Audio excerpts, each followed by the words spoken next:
are sure that India, which has already emerged as the AI talent capital of the world and skill capital of the world. Today we had a delegation from UK, we have a delegation from France and Spain coming up.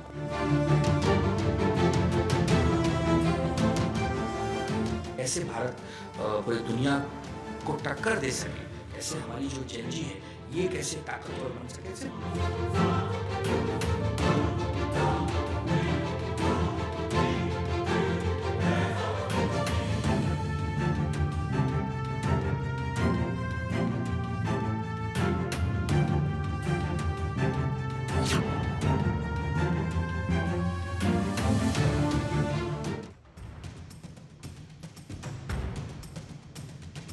नमस्कार, आप देख रहे हैं दहाड़ और मैं हूं आपके साथ अंजनी कुमार सिंह। आज दिल्ली में एआई का महाकुंभ शुरू हो रहा है। प्रधानमंत्री नरेंद्र मोदी आज एआई इंपैक्ट एक्सपो का थोड़ी देर में उद्घाटन करेंगे और जिसमें दुनिया भर के तमाम राष्ट्राध्यक्ष वहां पर पहुंचेंगे। दिग्गज एआई कंपनियों के सीईओज भी रहेंगे। एआई इंपैक्ट समिट 2026 के दौरान 300 से अधिक एग्जीबिशन लगाए जाएंगे। एआई कंपनियों के सीईओ जानकारी देंगे और इस समिट का मकसद एआई इकोसिस्टम पर चर्चा करना, उसके प्रभाव, उसके फायदों को जानना है और साथ ही आने वाले खतरे को कम करने के लिए प्रयास पर भी चर्चा की जाएगी। एआई इंपैक्ट समिट के दौरान रोजगार को लेकर भी चर्चा की जाएगी। लंबे समय से कई सीईओ और एआई रिसर्चर द्वारा अलग अलग प्रभाव और नौकरियों पर आने वाले खतरों की बात कही गई। साथ ही यह भी चर्चा होगी कि एआई भविष्य में कैसी नौकरियों को जनरेट करेगा। एआई इंपैक्ट समिट के दौरान आर्टिफिशियल इंटेलिजेंस के बढ़ते प्रभाव और उसको लेकर उठ रहे सवालों पर भी चर्चा की जाएगी और साथ ही आने वाले दिनों में आम जिंदगी में कैसे सकारात्मक तरीके से बदलाव होगा और साथ ही इस दौरान चर्चा होगी कि बड़े बड़े डेटा सेंटर की वजह से पर्यावरण पर क्या असर पड़ेगा। देश की राजधानी में आयोजित हो रहे एआई समिट महज एक सम्मेलन नहीं है, बल्कि आधुनिक भारत के उस आत्मविश्वास का प्रतिबिंब है जो अब तकनीक के क्षेत्र में फॉलोअर नहीं बल्कि लीडर बनने के लिए तैयार है। दहाड़ में आज हम इन्हीं सब मुद्दों पर बात करेंगे, अपने मेहमानों से चर्चा करेंगे, लेकिन इसके पहले देख लेते हैं एआई को लेकर अलग अलग दलों की राय क्या है। Under Prime Minister Narendra Modi, his vision, his dedication, his clear sight, we are sure that India, which has already emerged as the AI talent capital of the world and skill capital of the world, we will take this further. We are looking at outcomes from all the people, from industry leaders to heads of states, to various governments, to our startups, to our innovators, to our researchers, what the outcomes of this meet will be. Since we have the demography, we have the talent pool, and more importantly, we have the right policies for emerging technologies. So today we had a delegation from UK, we have a delegation from France and Spain coming up, and of course from other countries as well. आज चूंकि AI का ज़माना है तो AI technology में कैसे भारत पूरी दुनिया को टक्कर दे सके, कैसे हमारी जो जेनजी है ये कैसे ताकतवर बन सके, इससे बहुत सारे विषयों पर यहाँ चर्चा हो, बातचीत हो। दहाड़ की शुरुआत करने से पहले उन पॉइंटर्स को देख लेते हैं जिनके इर्द गिर्द आज की चर्चा रहने वाली है और जिसमें सबसे बड़ा जो सवाल रहेगा विकसित भारत विजन, एआई समिट से टेक रेवोल्यूशन और दिल्ली में एआई का महाकुंभ, भारत का यहां पे दम दिखेगा। आईटी दिग्गजों से संवाद, भारत मंडपम में महासंगम, दुनिया का एआई पावर सेंटर, भारत में समिटी और ग्लोबल इंपैक्ट क्या होगा, इसके इर्द गिर्द चर्चा करेंगे। इसके अलावा इकोनॉमी टू डिप्लोमेसी, मोदी नॉमिक्स से दुनिया बदलेगी। क्योंकि आप देखिए 2025 में जो रैंकिंग आई थी, भारत 7वें पायदान पे था और छलांग लगाते हुए 3रे पायदान पर पहुंच गया। यानी एआई की दुनिया में भारत का दबदबा कायम है और इस समिट के बाद भारत का जियोपॉलिटिकल क्या मैसेज रहेगा पूरी दुनिया को, इसको भी हम समझने की कोशिश करेंगे। कई खास मेहमान हमारे साथ जुड़े, उनका परिचय आपसे करवा दे। एसएन सिंह हमारे साथ, प्रवक्ता बीजेपी के, सर आपका स्वागत है। इसके साथ वरुण पुरोहित जी, प्रवक्ता कांग्रेस के, जुड़े हमारे साथ, आपका स्वागत है सर। और हमारे साथ गौरव वत्स जी हैं, आईटी एक्सपर्ट, सर आपका बहुत बहुत स्वागत है। संजीव श्रीवास्तव जी हैं हमारे साथ, आपका बहुत बहुत स्वागत है, विदेश मामलों के जानकार। और शरद कोहली जी हैं हमारे साथ, अर्श शास्त्री। तो सबसे पहले एसएन सिंह जी आपके पास आएंगे। ये जो ग्लोबल समिट हो रही है, एआई की समिट हो रही है, इसमें प्रधानमंत्री मोदी का एक साफ विजन है कि एआई सिर्फ बड़े देशों तक न रहे, इसका फायदा 2047 तक दुनिया के जो गरीब देश हैं उन तक पहुंचे। क्या उस भूमिका में अब लीडर की भूमिका निभाने जा रहा है भारत? देखिए, आपने जब चर्चा शुरू किया तो उस समय एक ग्राफिक्स चला रहे थे। हाँ। और उसमें आपने दिखाया सकारात्मक और नकारात्मक। निश्चित तौर पे आदरणीय प्रधानमंत्री जी ने कहा कि जब बहुत सारे देश के लोग आएंगे, वहाँ जहाँ पहले से एआई यूज हो रहा है, भारत में लगातार जो एआई डेवलपमेंट के कार्य हो रहे हैं, वो भारत जहाँ 80 करोड़ से ज़्यादा लोग डेटा का उपयोग करते हैं, तो एक सकारात्मक चर्चा होगी कि किस तरह से इसको हेल्थ सेक्टर में, एजुकेशन के सेक्टर में, या एग्रीकल्चर के सेक्टर में, या डिफेंस के सेक्टर में बढ़ा के ग्लोबली दुनिया के साथ भी जुड़ा जाए, और भारत को कैसे एक विकसित भारत का जो संकल्प संपूर्ण भारत के लोग प्रधानमंत्री जी के नेतृत्व में है, उसको आगे बढ़ाने का कार्य किया जाए। इसकी बहुत सारी ऐसी चीज़ें होंगी जिस पे चर्चा होगी। बहुत सारे ऐसे विशेषज्ञ हैं, जब 500 घंटे का सेशन रखा गया है और लगभग 2 लाख लोगों ने रजिस्ट्रेशन कर लिया, जैसा कि आपके रिपोर्टर अभी दिखा और बता रहे थे, तो अलग अलग अगर विशेषज्ञ आते हैं और किन्हीं अलग अलग परिस्थितियों के अपने अलग अलग भूमिकाओं को और वहाँ के बहुत सारे अनुभवों को एक दूसरे के साथ साझा करते हैं, इसी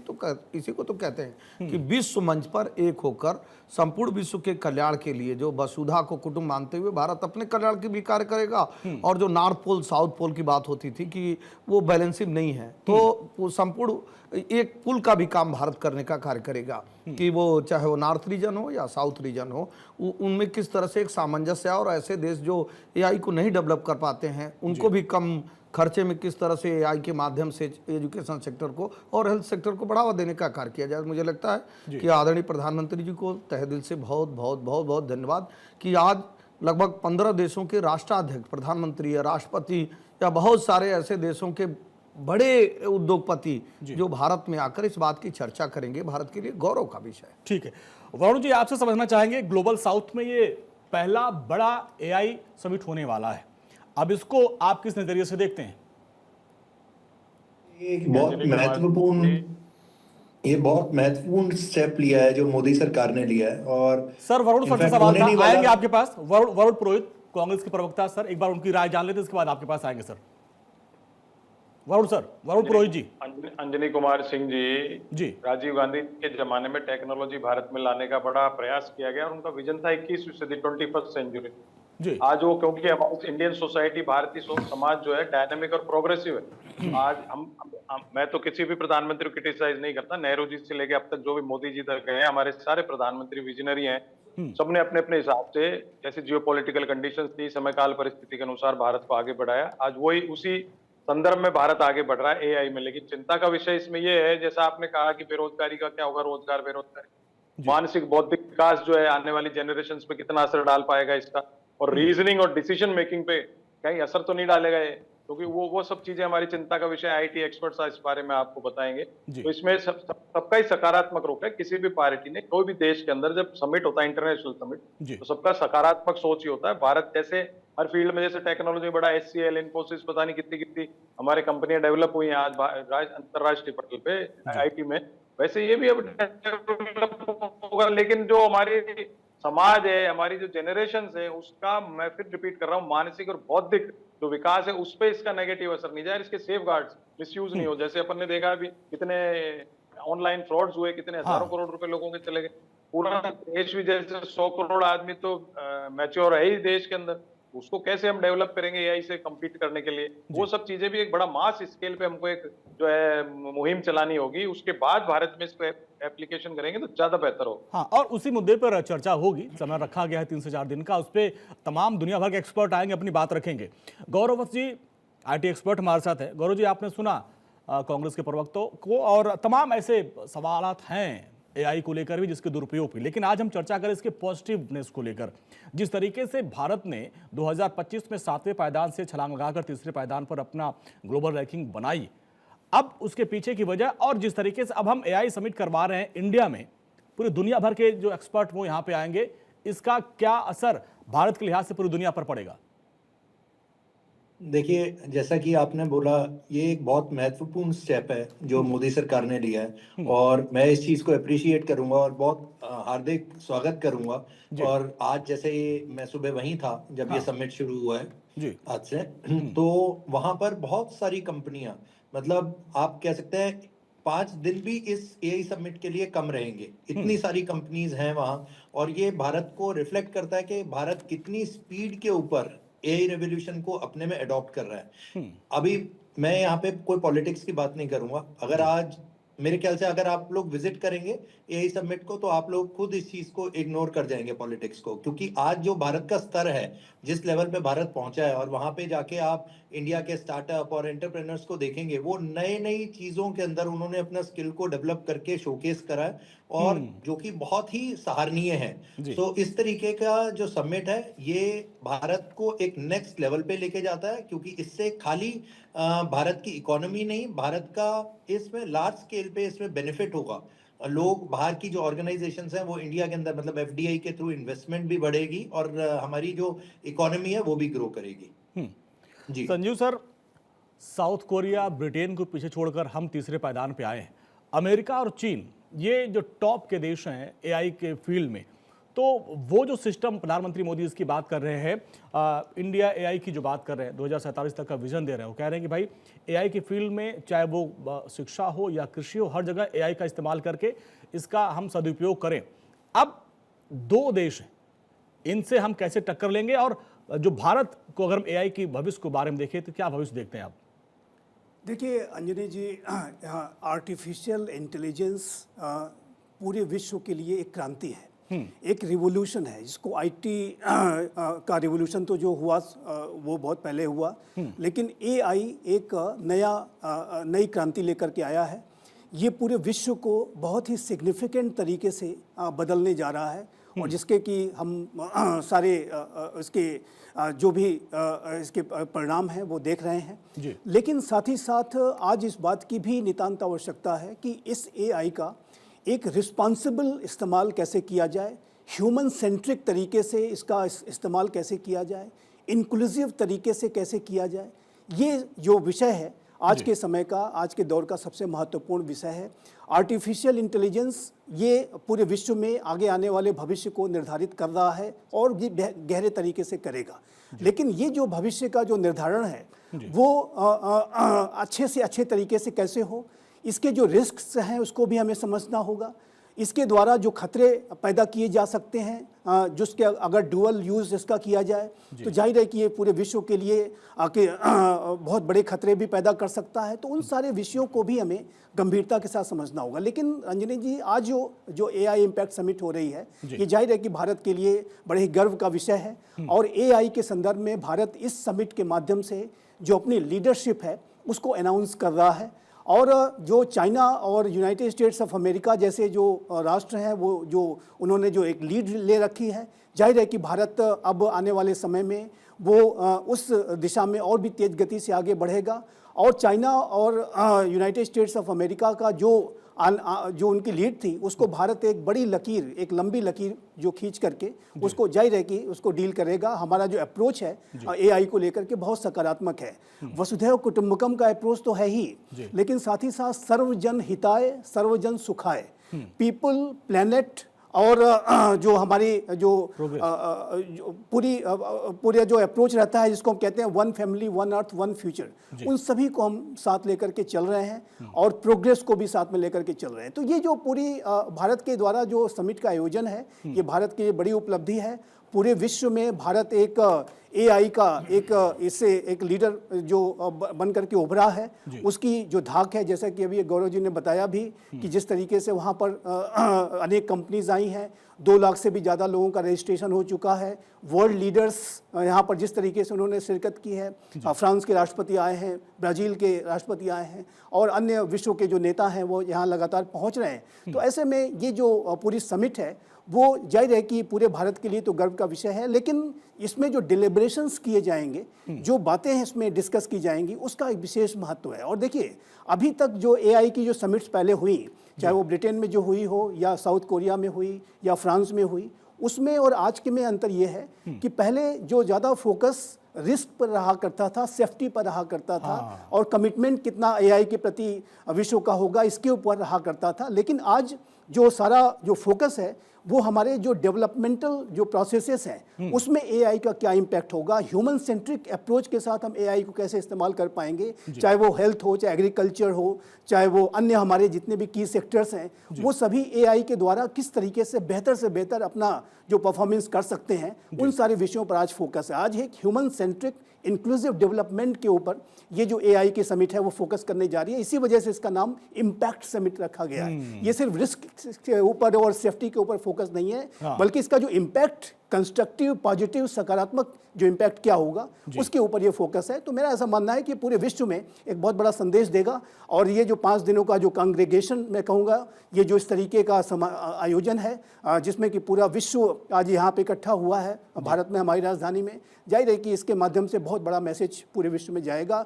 और ये आने वाले जैसे कि मैंने कहा कि ये जो एआई की जो क्रांति है ये पूरे विश्व को ट्रांसफॉर्म करने जा रही है। अब इसका रोजगार पर क्या असर पड़ेगा, सूरज जी के पास चलेंगे, इसको भी जानना बहुत जरूरी है, क्योंकि बहुत सारे लोग सवाल उठा रहे हैं कि भाई एआई अगर आ जाएगा तो उससे रोजगार पर भी खतरा हो सकता है, उसका दुरुपयोग भी हो सकता है। लेकिन जिस तरीके से प्रधानमंत्री मोदी का विजन है कि पूरी दुनिया में एआई के जरिए चाहे वो हेल्थ हो, शिक्षा हो, इन क्षेत्र में जो है काम किया जाए, जिससे अब पॉजिटिव चीजें इसका उपयोग किया जाए। जैसे कि हमने सूरज जी यूपीआई में हमने एक क्रांति लाई थी, पूरी दुनिया यूपीआई क्रांति को समझ रही है, अब एआई में भारत क्रांति लाने वाला है।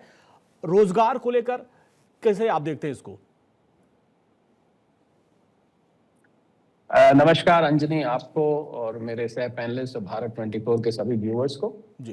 देखिए, ये एक अभी मंत्री साहब अश्विनी वैष्णव जी ने थोड़ी देर पहले एक स्टेटमेंट दिया। उन्होंने कहा कि ये डबल एज स्वॉर्ड भी है, यानी कि 2 धारी तलवार भी है। हाँ। क्योंकि जहां इसके फायदे हैं, वहीं भारत जैसा ह्यूमन रिसोर्स रिच जो देश है, जहां 145 करोड़ की जनता है, बेरोजगारी की समस्या से हम पहले ही जूझते रहते हैं, ऐसे में एआई ये लाजमी है कि कुछ चीजों में एआई जो है वो नौकरी खाने की कोशिश करेगा, खा ही रहा है। जो खासकर जो रेपिटेटिव जॉब्स हैं, एचआर हो गई, लीगल हो गई, अकाउंटिंग हो गई, क्लरिकल जॉब्स हो गई, वहां पर खाएगा। तो मुझे लग रहा है इसका, ये समिट का ये भी फायदा होने वाला है अंजनी, कि यहाँ पर ये जो डर है लोगों के मन में कि ये नौकरियों को खा जाएगा, ये आगे जो है लोगों को की जरूरत शायद ना पड़े, ऑटोमेटेड सारा काम हो जाए, वो डर को भी हटाएगा। और इसका सबसे अच्छा जो हल है, क्योंकि मुझे मौका मिला पिछले कुछ एआई समिट्स में कुछ रोल प्ले करने का, जो कि विदेशों में हुए थे, तो उसमें इसका केवल और केवल एक शब्द में अगर इसका सोल्यूशन निकाला जाए, वो है अपस्किलिंग। यानी कि आपको अपनी कौशल विकास पे ध्यान देना होगा। आपको निरंतर कौशल विकास, कांस्टेंट स्किल अपग्रेडेशन ही इसका एक जवाब है। अगर आप हाथ पे हाथ धरे बैठे रहेंगे, तो क्षमा मांगूंगा कहते हुए अंजनी, मुझे ये भी पूछना पड़ेगा अगली बार कि ये अंजनी सच में है या ये आपके कोई एआई वर्जन यहाँ पर बैठे हुए हैं। मुझे अगली बार शायद ये भी पूछना पड़ेगा। कुछ न्यूज़ चैनल में तो दिखने भी लगा सर। हाँ, तो इसलिए मुझे लगता है कि कौशल विकास, और इस पे खास इस बार ध्यान दिया जाएगा। जैसे कि संजीव कह रहे थे, इसकी थीम इम्पैक्ट रखी गई है। तो इस इम्पैक्ट का बहुत बड़ा हिस्सा ये है कि कैसे आप अपने आप को इस नए एआई जगत के लिए तैयार करते हैं। और मैं समझता हूँ भारत की भूमिका इसमें बहुत बड़ी रहने वाली है। और मजे की बात इसमें यह है कि अभी आपने देखा कि आईटी कंपनीज के ऊपर उनके शेयर्स की काफी पिटाई हुई। उनको लगने लगा कि भाई, निवेशकों को लगने लगा कि अब तो आईटी कंपनीज की जरूरत ही नहीं पड़ेगी। जो भारत की आईटी कंपनी टीसीएस है, इन्फोसिस है, विप्रो है, टेक महिंद्रा है, और भी एलटीआई, इन्फोटेक है, इन सब कंपनीज का विदेशों में भारत का लोहा माना जाता है आईटी के क्षेत्र में। मजे की बात यह है कि जिन आईटी कंपनीज ने अंजनी इनको क्रिएट किया, इनको बनाया, आज उन्हीं आईटी कंपनीज का बिजनेस खतरे में आ गया है। तो मुझे लगता है कि जो आईटी कंपनीज या जो आईटी प्रोफेशनल्स अपने आप को तैयार करके चल रहे हैं, उनकी नौकरी को कोई खतरा नहीं है। पर हाँ, ये जरूर है कि जो हमारे यहाँ से छोटे ग्रेजुएट्स पास होके निकलते हैं, जो ये सोचते हैं कि हम कम शिक्षा प्राप्त करके, कम कौशल विकास करके हमें नौकरी मिल जाएगी और उम्र भर वो नौकरी हम करते रहेंगे, हमारा भविष्य सुरक्षित हो गया, उन लोगों को अब फिर से सोचना शुरू कर देना चाहिए। रीस्किलिंग और अपस्किलिंग, ये 2 शब्द वो पल्ले से बांध के रख लें। अगर उन्होंने इस पे ध्यान नहीं दिया, तो जितने भी ये रूटीन के काम है, रूटीन के काम छोड़िए, जिसमें थोड़ी बहुत क्रिएटिविटी भी है, वो काम एआई और आप जो सोचते हैं जिस रफ्तार से आपकी जिंदगी में आ रहा है, उससे तेज रफ्तार से आपकी जिंदगी में आएगा। इस बात का ध्यान रखना। आपको मालूम भी नहीं पड़ेगा कि आपकी जिंदगी के कौन कौन से पहलुओं में ये एआई आ गया है। एजुकेशन हो गया, हेल्थ हो गया, डिफेंस हो गया, सिक्योरिटी हो गया, सिटीजनशिप सर्विसिंग हो गई। और आप देखें, इन क्षेत्रों में नौकरियां भर भर के निकलती हैं, भले ही हम प्राइवेट क्षेत्र की बात करें या हम निजी या हम सरकारी क्षेत्र की बात करें। सरकार की गवर्नेंस में भी एआई जो है वो तेजी से प्रवेश कर रहा है। और एक बात मैं और कहना चाहूंगा अंजनी, अभी मंत्री महोदय ने भी ये बात कही और मैं भी इस बात पे बहुत जोर देता हूं कि मिस इन्फॉर्मेशन और डिस इन्फॉर्मेशन जो एआई फैलाता है, हाँ, उस पे भी हमें, आपने देखा ग्रॉक के बारे में आपने सुना था कि क्या क्या हरकतें ग्रॉक के माध्यम से हो रही थी। तो मुझे लग रहा है भारत सरकार को आज इस समिट के बाद, ये समिट 20-21 तारीख को समाप्त हो जाएगा, मुझे लगता है कि भारत सरकार को इसके लिए रेगुलेशंस लाने के लिए तैयार रहना पड़ेगा, क्योंकि अगर रेगुलेशन ना लाए गए तो ये मिस इन्फॉर्मेशन और डिस इन्फॉर्मेशन फैलाने का काम करके उसमें मीडिया जगत के माध्यम से या किसी निजी प्लेटफॉर्म के माध्यम से इसका नुकसान का खामियाजा भुगतना पड़ेगा। तो साथ में जिम्मेवारी के साथ इस टूल को इस्तेमाल करना है, ये भी इस कॉन्फ्रेंस में डिस्कस किया जाएगा और इसके खामियाजे पर भी चर्चा की जाएगी। तो ये बहुत जरूरी बात है और मुझे लगता है साथ साथ ही हमारी पार्लियामेंट को, हमारे लॉ मेकर्स को साथ साथ ही, जैसे आईटी एक्ट हमने देखा कि थोड़ा देर से आया जी, तो मुझे लगता है कि एआई से संबंधित जो रेगुलेशन है हमारे लॉ मेकर्स को बहुत जल्द और समय से लाना पड़ेगा। ठीक है अंजनी, एहसन सिंह जी, हमने देखा था कि यूपीआई को लेकर एक क्रांति आई थी। हालांकि यूपीआई के माध्यम से कुछ हमने उसका दुरुपयोग देखा गया था, तो एआई को लेकर भी कुछ ऐसी संभावनाएं हैं, क्योंकि सरकार की तरफ से एआई इंडिया मिशन में $1 अरब निवेश को देकर इसको प्रोत्साहित किया गया है। तो स्टार्टअप इकोसिस्टम हमारा बेहतर है, हमारे पास टैलेंट बेस बेहतर है, इसलिए भारत उम्मीद की जा रही है कि एआई के क्षेत्र में भारत अग्रणी बनेगा। लेकिन जो चुनौतियां हैं जिसकी तरफ शरद जी ने इशारा किया, वो कैसे निपटा जाएगा, क्योंकि इस समिट में उस पर चर्चा की जाएगी। नहीं, अच्छी बात है। देखिए, इन्हीं सब चीज़ों के लिए तो ये सबमिट की जाती है और पहली बार थोड़ी नहीं, चौथी बार हो रहा है। हाँ। अलग अलग देशों में हुआ, चौथी बार ये समिट जो है, ग्लोबल समिट भारत में हो रहा है। इसकी थीम क्या रखी गई है भाई? पीपल, प्लानेट और प्रोग्रेस। जो लोग हैं उनकी भी सुरक्षा का ध्यान रखा जाए, जो हमारा पर्यावरण है उसका भी ध्यान रखा जाए और प्रोग्रेस का भी ध्यान रखा जाए। अगर कोई समस्या है तो उसका समाधान है। एक एग्जाम्पल के तौर पे अभी देखेंगे, पिछले हफ्ते आईटी में एक बदलाव किया गया। कहा गया कि बहुत सारे लोग जो डीप या फेक वीडियो बनाते हैं या कोई चीज़ डालते हैं जो एआई का दुरुपयोग करते हैं, तो उसमें सरकार ने एक गाइडलाइन जारी किया और सोशल कंपनियों को भी उन्होंने कहा कि जो आप 48 घंटे में हटाते हैं उसको 3 घंटे में आपको हटाना होगा।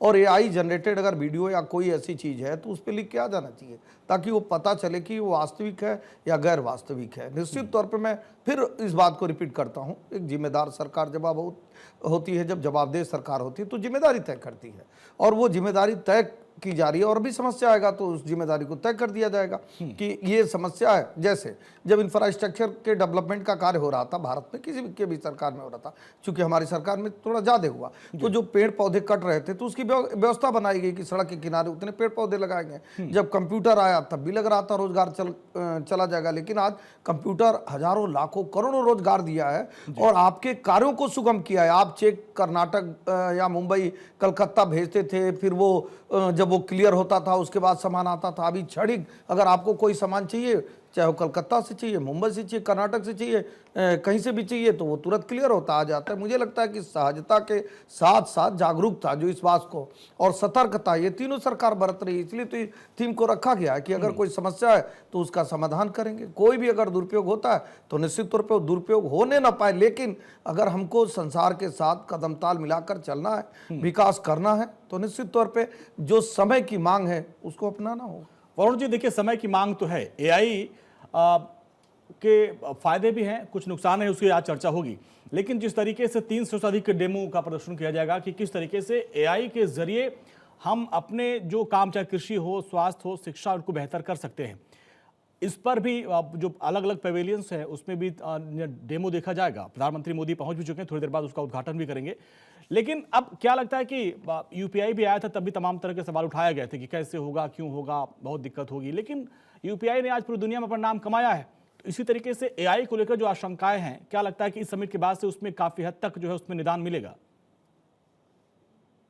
अंजनी जी, मैंने शुरुआत में कहा, कोहली साहब ने भी उस बात को ढंग से एक्सप्लेन किया, हमारा मानसिक भौतिक विकास जो आने वाली जनरेशन का, वो प्रभावित ना हो और हमारे जो 100 करोड़ मैच्योर्ड जनता है उसका ह्यूमन रिसोर्सेज का कैसे उसके साथ कंपटीशन चले। कि अभी जैसा IT act we were very slow उसको लाने में, तो हमारी लेजीनेस नहीं रहे। जो भी खतरे आने वाले हैं उसके रेगुलेशन, सेफ गार्ड, अभी संसद चल रही है उसको बढ़ा दीजिए आप सत्र को, उसमें ज्यादा से ज्यादा डिस्कशन करके लीगल एक्सपर्ट से, आईटी एक्सपर्ट से कमेटियां बनाओ, उनसे कैसे रेगुलेशन, सेफ गार्ड्स करने हैं उसको तुरंत इम्प्लाई कर दो। एआई हमारे यहाँ जीवन में घुसे उससे पहले हमारे पास सेफ गार्ड्स हो जाएं। तो लोगों को, आपने जब यूपीआई की बात की ना, मैंने कहा कितने फ्रॉड्स हो गए, हजारों करोड़ रुपए लोगों के चले गए, जिसके साथ हो गए वो तो दुखी है, वो नहीं हो, वो पहले कर दिया जाए सेफ गार्ड, तो ज्यादा उचित होगा। एक मैं स्टडी पढ़ रहा था, एक्सपर्ट ज्यादा आपको बता दें न्यूरो साइंस की, कि जो पहली बार ऐसा हुआ है जो अभी की जनरेशन है वो पिछली जनरेशन से बुद्धिमान कम है। एक स्टडी आई है, तो एक्सपर्ट्स को ज्यादा पता होगा। तो ऐसा ना हो कि आने वाली जनरेशन, जो हमेशा जनरेशन आगे वाली को हम कहते हैं हमसे अधिक बुद्धिमान है, वो कहीं रिवर्स उसमें ना चली जाए। इसलिए तो ये सारे खतरे हैं। इसको ये आईटी एक्सपर्ट्स को साथ लेके, लीगल एक्सपर्ट्स को लेके एक लॉ बनाइए, सेफगार्ड बनाइए हर क्षेत्र का, ये और दूसरा मिसयूज भी नहीं हो, जिससे आम जनता को परेशानी नहीं हो। क्योंकि जब कंप्यूटर की बात अभी एसएन सिंह साहब ने कही, तो राजीव गांधी के जमाने में कंप्यूटर और टेक्नोलॉजी की बात, तो बहुत बड़ी आशंका पूरे देश में हो गई थी कि भाई रोजगार चले जाएंगे, रोजगार चलेंगे। उसके बाद बैंकिंग में तो रिवॉल्यूशन ही आया इस चीज का। लेकिन आज भी एग्रीकल्चर जो एरिया सेक्टर हमारा है, 60-70% एरिया एग्रीकल्चर है, जनता भी उसी में है, उसको टेक्नोलॉजी से इतना लाभ नहीं हुआ है। जैसे हम जब बौद्धिक क्षमता के विकास की बात मैं से कह रहा हूँ, जब हम छोटे थे तो कैलकुलेटर इस्तेमाल नहीं करने देते थे टीचर्स। उसके बाद कैलकुलेटर आने लगा तो जो फटाफट जो गणित के सवाल या जो भी कैलकुलेशंस करते थे वो हम अपना करके कैलकुलेटर पे डिपेंडेंट हो गए। जैसे हमारा फोन था डायल वाला, जब सबको नंबर याद, लेकिन ये जो पीढ़ी है सर, युवाओं की पीढ़ी है बहुत टेक फ्रेंडली है, चीजों को बहुत तेजी से समझती भी है। हाँ, लेकिन आपकी जो आशंका है कि इसका दुरुपयोग बहुत तेजी से करती है। आप प्रधानमंत्री नरेंद्र मोदी देखिए पहुंचे हुए हैं, वहां पे कई जो डेमो लगे हुए उसका प्रदर्शन किया जा रहा है, और उसको बारीकी से समझते हुए प्रधानमंत्री नरेंद्र मोदी, क्योंकि एआई का उपयोग किस तरीके से टेक्नोलॉजी के आधार पर शिक्षा, स्वास्थ्य सेवा, कृषि, इन क्षेत्र में कैसे उसका इम्पैक्ट बढ़ेगा, उसको लेकर ये समिट काफ़ी महत्वपूर्ण हो जाती है। प्रधानमंत्री नरेंद्र मोदी पहुंच चुके हैं और यहाँ पे 500 से अधिक सेशन आयोजित किए जाएंगे और 300 से अधिक डेमो और प्रदर्शन किया जा रहा है। और प्रधानमंत्री नरेंद्र मोदी उन जगहों पर जाके और किस तरीके से एआई के माध्यम से और हम आगे भविष्य में 2047 तक डेवलप हो सकते हैं और इसकी पहुंच आम लोगों तक हो, सिर्फ दुनिया के कुछ देशों तक नहीं, जो गरीब से गरीब मुल्क हों, गरीब से गरीब लोग हों, उन तक एआई से लाभ मिले, ये भारत की सोच है, प्रधानमंत्री मोदी की सोच है। और हमारे साथ गौरव वत्स जी हैं। गौरव जी देखिए, तमाम सारी बातें हुई, लेकिन अब यहाँ पे देखिए कुछ कुछ चुनौतियाँ भी हैं। लेकिन अब जिस तरीके से अमेरिका और चाइना ने अपने रिसर्च और बाकी चीज़ों में अपनी पकड़ बना ली है, अब यहाँ पे भारत तीसरे पायदान पे है। लेकिन ये जो बताएं कि यहाँ पे जो चर्चा होगी, इसके फायदे क्या होंगे, किन किन क्षेत्र में एआई से कैसे हमको सहूलियत मिलेगी, जरा हमारे दर्शकों को समझाएं। क्योंकि हम नुकसान पर भी बात कर रहे हैं। डीप फेक का हमने देखा, डीप फेक का वीडियो प्रधानमंत्री तक का बन गया था। लेकिन अब जो प्रधानमंत्री का मोदी का विजन है कि यहाँ पे चाहे रक्षा से लेकर कृषि, हर क्षेत्र में एआई का इस्तेमाल किया जाए और किसानों से लेकर रक्षा उत्पादों को फायदा मिले, कैसे ये होगा एआई के जरिए? देखिए, अगर आप देखेंगे, जैसा शरद जी ने बोला कि सबसे इम्पोर्टेंट चीज ये है कि एआई के अंदर ना, आप लोग जब कोई नई टेक्नोलॉजी आएगी तो यूज केस भी आएंगे और उसके मिसयूज भी होगा। जैसे आपने बीच में एक बारी बोला कि यूपीआई का दुरुपयोग हुआ, तो यूपीआई का दुरुपयोग इन द सेंस ऑफ उसकी यूजेज जिन लोगों को नहीं आती थी, उस तरीके से दुरुपयोग हुआ। ऐसा नहीं कि सिस्टम के अंदर कोई हैक था या एक्सप्लॉइट कर लिया किसी ने सिस्टम को।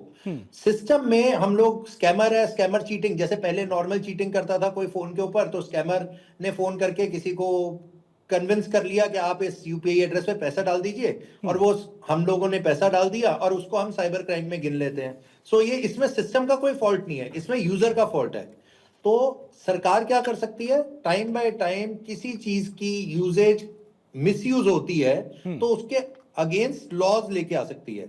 और सरकार कितने इस वक्त रुचि ले रही है इस टेक्नोलॉजिकल एडवांसमेंट में, आप ये खुद देख सकते हो। जैसा शरद जी ने बोला कि लॉज आ जाने चाहिए, मैं आपको जान के बड़ी हैरानी होगी कि लॉज पिछले हफ्ते ऑलरेडी गेजेट नोटिफिकेशन आ चुका है डीप फेक से रिलेटेड, है ना, डीप फेक, एआई, सारे से रिलेटेड आ चुका है। सो टाइम बाय टाइम जैसे जैसे हमें प्रॉब्लम पता लगेंगी, सरकार ऑलरेडी एक्ट करेगी। और जहां तक रही किसी भी तरीके से सोचने की बात, तो अगर आप देखेंगे हमारे प्रधानमंत्री सारी टेक्नोलॉजी में खुद रुचि ले रहे हैं, पर्सनल लेवल के ऊपर जाके, जो कि एक बहुत बड़ा मुद्दा है। सो इसीलिए हम लोग एक्सपेक्ट कर रहे हैं, हमारे लिए मतलब गर्व का माहौल है कि आज प्रधानमंत्री ने एआई समिट करा और वर्ल्ड देख रहा है इस वक्त। और बाहर की दिग्गज कंपनियां, अल्फाबेट, जो माइक्रोसॉफ्ट, एनवीडिया जैसी कंपनी आज इंडिया में आ रही है। इंडिया के पास पावर क्या है, इंडिया की पॉपुलेशन। सो जैसा कि एआई लॉन्च हुआ, तो एआई के लॉन्च के साथ साथ यूज केस हमें देखने हैं कि हम उसे रोजमर्रा की जिंदगी में कैसे हम उसको लेके आगे बढ़ सकते हैं। आपने बोला कि कैसे एक आम आदमी को काम आ सकता है एआई, अगर आप देखिए आज से 50 साल पहले भारत एक कृषि प्रधान देश रहा है, जहां पे किसान अपने पानी भी बीज भी खुद बोता था। आज की डेट में ड्रोन टेक्नोलॉजी है, ड्रोन अपने आप उड़ता है, आप उसमें टाइम सेट कर दीजिए, सारा मामला ऑटोमेशन से रिलेटेड है। अपने आप जाएगा, उस टाइम में बीज डालेगा, कुछ टाइम में पानी डालेगा, जो जो आप उसको निर्देश देंगे वो ऑटोमेटिकली उसी दौरान वो जाएगा, ड्रोन अपने आप उड़ेगा और अपनी जगह पे आ जाएगा, और फिर उसके इंटरवल जो आप सेट कर देगा किसान। सो मैटर इज नॉट कि उसको यूज, हमारे को ये देखना है कि हम एआई कितनी जल्दी सीख लेते हैं। कोई भी हमारे को डरना नहीं है। हाँ, अगर हम नहीं अपने स्किल सेट को इम्प्रोवाइज नहीं करेंगे, हम इस स्किल के अंदर एआई को अपने रोजमर्रा की जिंदगी में नहीं लेके आएंगे, तब जरूर हम पीछे रह जाएंगे। तब हम जरूर ये कहेंगे कि हाँ हमारे लिए नौकरियों की कमी है। But once you get expert, आपके लिए नौकरियां इमेंस हैं, आपके लिए अपॉर्चुनिटीज इमेंस हैं, आप उन्हें अवेल करने वाले होने चाहिए। जी, मतलब खतरा नहीं है, कुछ कुछ चीजें उसको इस समिट में क्लियर कर लिया जाएगा।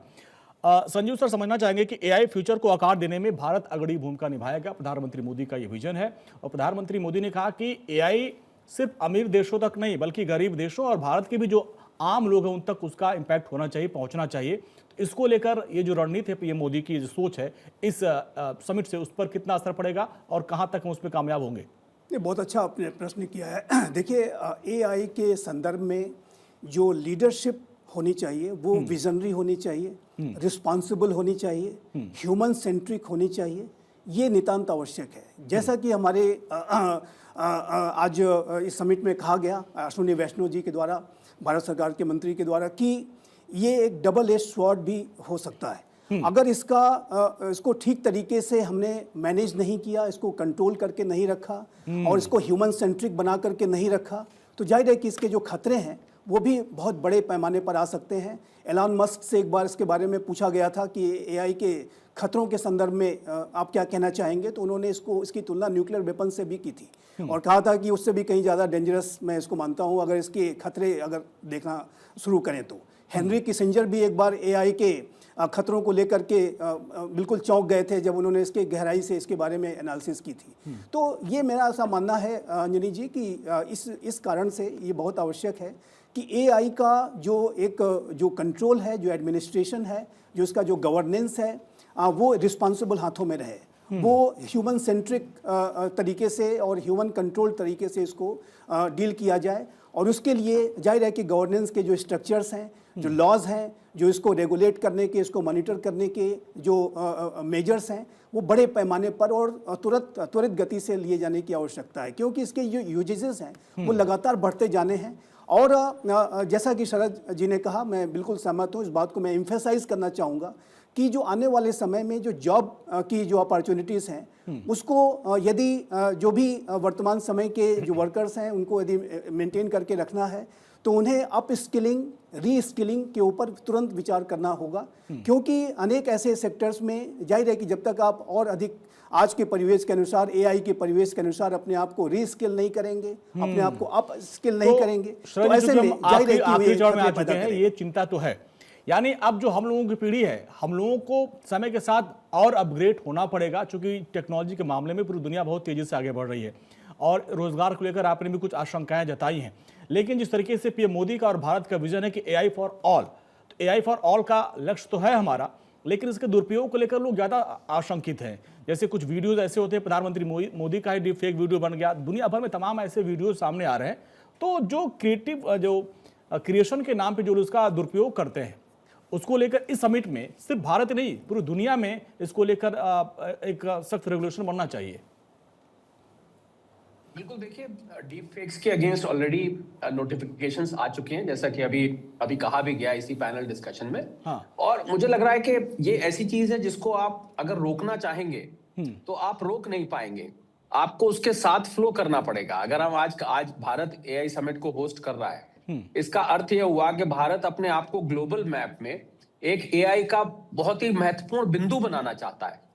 तो हम इसको एक्सेप्ट करना चाहते हैं। अब बहुत सारे देशों से सवाल आए पीछे कि भाई भारत जैसा देश जहाँ 145 करोड़ लोग हैं, आप एआई टेक्नोलॉजी को लाना चाहते हैं, तो यहाँ तो बेरोजगारी की समस्या आज से नहीं, आजादी के बाद से एक बहुत बड़ी समस्या हमारे सर पे बनी रहती है, क्योंकि जिस कदर आबादी बढ़ती है, ऐसे में अगर आप एआई लेके आते हैं तो क्या ये एआई आपकी बेरोजगारी की समस्या बढ़ाएगा या घटाएगा? पर उसका अब इसके दो हल है। या तो आप कह दीजिए हम एआई को नहीं आने देते, वो आप कर नहीं सकते हैं, क्योंकि ये आपके बिना जाने, आपके बिना कुछ किए आपकी जिंदगी में प्रवेश करता जाएगा। बहुत सारे एजुकेशन हो गया, हेल्थ हो गया, सिटीजन सर्विसिंग हो गया, गवर्नेंस हो गया, डिफेंस हो गया, इनोवेशन हो गया, स्टार्टअप्स हो गया, ये आप जो भी फील्ड उठाएंगे वहां पर अब आपको एआई दिखाई देगा। तो आप चाहें या ना चाहें ये तो आएगा। तो इससे बेहतर अप्रोच ये है कि आप खुद को इसके लिए तैयार कर ले, और खुद को तैयार करके इसको दोनों हाथों से आप स्वीकार करें, स्वीकार ही ना करें, आप इसको राजस्व का, रेवेन्यू का एक स्रोत बनाए। मुझे लग रहा है जहां हमने एम्प्लॉयज की बात करी, हमने एम्प्लॉयर्स की बात नहीं करी अंजनी। आप देखिए कंपनी में जहां 50 आदमी काम करते हैं, कॉल सेंटर का उदाहरण लेता हूं, अगर उस कॉल सेंटर में 50 आदमियों की वो तनख्वाह देते हैं, मैं एम्प्लॉयर के दूसरे पॉइंट ऑफ व्यू से बात कर रहा हूं, और वहां आप एआई टूल लगा देते हैं, वो बाकायदा आपकी कॉल्स अटेंड करता है, लोगों की समस्याओं का समाधान करता है, लोगों को बाकायदा जवाब देता है, और दूसरे को मालूम भी नहीं पड़ पाता कि हम किसी एआई से बात कर रहे थे। बिल्कुल। अब देखिए 50 आदमियों की सैलरी बची, उसका प्रॉफिट बढ़ गया। अब वो 50 आदमी क्या करेंगे? सवाल ये उठता है कि वो जो 50 जिनकी नौकरी नहीं रही, उनके लिए मैं रीस्किलिंग और अपस्किलिंग की बात कर रहा था। मुझे लग रहा है थोड़े समय में ऐसा लगेगा कि नौकरियां खा रहा है, पर कालांतर में आप देखेंगे कि इससे नई नौकरियों का हमने देखा सर अभी सरकार ने किसानों के जो साथी अंजनी एक जरूरी बात मैं कहना चाहता था कि अगर एआई को स्कूलों में ला दिया जाए, स्कूल से इसकी शुरुआत हो जाए, मुझे लग रहा है हमारे बच्चे जो पढ़ के निकलेंगे वो एआई प्रिपेयर्ड होंगे, उनको कभी भी नौकरी की दिक्कत नहीं आएगी। क्षमा करें मैंने आपको टोका। नहीं ठीक है सर, चूंकि हम आखिरी पड़ाव में आ चुके थे, चूंकि एआई को हमने देखा कि अभी सरकार ने किसानों के लिए कृषि क्षेत्र में साथी की शुरुआत की थी, जिसका इम्पैक्ट पड़ रहा है, जिसका असर दिख भी रहा है, और जैसे जैसे जमीन लेवल तक ये पहुंचेगा, क्योंकि यूपीआई को लेकर भी तमाम तरह के सवाल उठे थे कि भाई भारत में इतना डेटा नहीं है, इतना नेटवर्क नहीं है, लेकिन आज यूपीआई का लोहा पूरी दुनिया ने माना, और हम यही उम्मीद कर रहे हैं कि एआई में भी भारत की पूरी दुनिया में तारीफ होगी और लोहा पूरी दुनिया मानेगी। बहुत बहुत शुक्रिया आप सभी मेहमानों का इस पूरी चर्चा में शामिल होने के लिए। बस थोड़ी देर बाद प्रधानमंत्री मोदी का भी संबोधन होगा और उसको सुनेंगे या देखेंगे किस तरीके से भारत ने एक नई क्रांति लिख दी है एआई के क्षेत्र में। चूंकि पिछले साल हमने आपको बताया था कि 7वें पायदान से तीसरे पायदान पर आया, और अब पूरी दुनिया में एआई का लीडर बनना है भारत को, यह प्रधानमंत्री मोदी का लक्ष्य है। तो इसी के साथ इस बुलेटिन में इतना ही। नमस्कार।